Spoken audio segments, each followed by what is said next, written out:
My name is Julie Smith. I work at a small boutique think tank in Washington, D.C. called the Center for a New American Security. At CNAS, I run a program called Strategy and Statecraft that looks at the future of U.S. leadership in the world and the future of U.S. power, American power.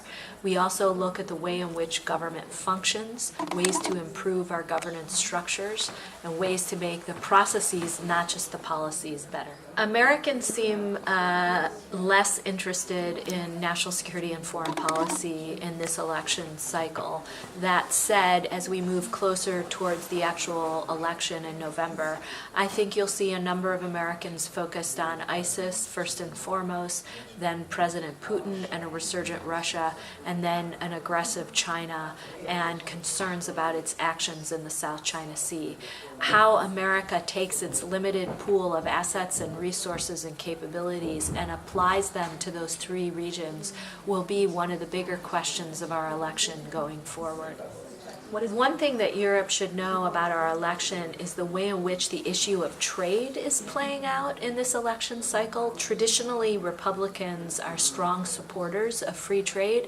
Democrats have a more complex and often negative relationship with free trade. This year, we have a Republican frontrunner, Donald Trump, who openly opposes free trade, which is almost unheard of in our election. And on the Democratic side, we have a candidate in Hillary Clinton who has openly supported free trade agreements as part of her tenure in the Obama administration. Trying to reconcile those two views and match them with the views that exist right now across both parties will make for a very interesting election debate this fall as the two candidates debate free trade agreements like TPP and TTIP. The way in which America responds to national security questions will depend largely on who the actual candidates are. If we end up with a Donald Trump, we're going to see pretty dramatic change in the way in which national security is handled.